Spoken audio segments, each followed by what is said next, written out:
যাদের সিজারে বাচ্চা হয় সেই মায়েরাই শুধু বোঝে যে কতটা কষ্ট, তাই না? কোমরে বন্ধুরা যে ইঞ্জেকশনটা দেয়, বাপ রে বাপ, কোনো কিছুই আগের মতো আর কোনো কিছুই কাজ করা যায় না সহজভাবে, খুব কষ্ট লাগে।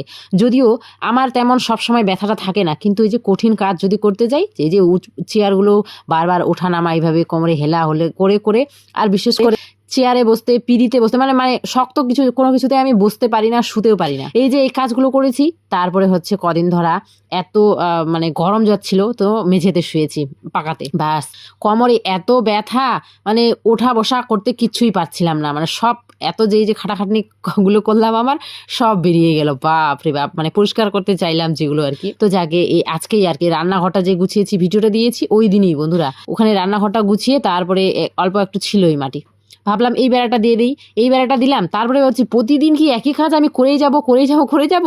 তখন আর ভিডিও কোনো করিনি, তাড়াতাড়ি করে আমি 2টোর সময় হ্যাঁ এই বেড়াটা লেপা শুরু করলাম। বিভূষণাকে স্কুল থেকে আসলো, ওকে খাইয়ে দাইয়ে ঘুম পাড়িয়ে তারপরে ওই আরেকটা ঘর রুম যে আছে, ওই রুমের 3টা বেড়া আছে না, ওই 3টা বেড়াও আমি এইভাবেই লেপে নিয়েছি লাল মাটি দিয়ে। একটু লাল দেখতে ভাল লাগবে, যদিও হয়নি, আরও একবার দিলে ভালো হয়, তো দেখা যাবে ওটো পরে একেবারে। এখন আর পারবো না, যা যন্ত্রণা শুরু হয়েছে, সেই যন্ত্রণার কারণে আমি বন্ধুরা অনেক দিন হয়ে গেল তোমাদের সাথে কোনো ভিডিওই শেয়ার করতে পারিনি। আমার এই যন্ত্রণাটা বুঝতে পারবে যারা সিজারের মা হয়েছে, সিজারে মানে বেবি জন্ম দিয়েছে, তাই না বন্ধুরা? কত যে কষ্ট লাগে সেই এক জায়গায়, এত মানে যন্ত্রণা, বাপরে বাপ, সহ্য করার মতো না। উঠতে বসতে কোনো কিছুই পারছিলাম না, প্রতিদিন মলম দিয়ে মালিশ করা, তারপরে হচ্ছে এক্সারসাইজ হালকা ফুলকা করে করেছি, তারপরে গিয়ে মানে ধরো না, তাও তো 5-6 দিন লেগেই গেছে এই কোমরে ব্যথাটা সারতে আমার। তো যাকে করার কিছু নাই, কাজ তো করতেই লাগবে, সংসার যেহেতু করেছি।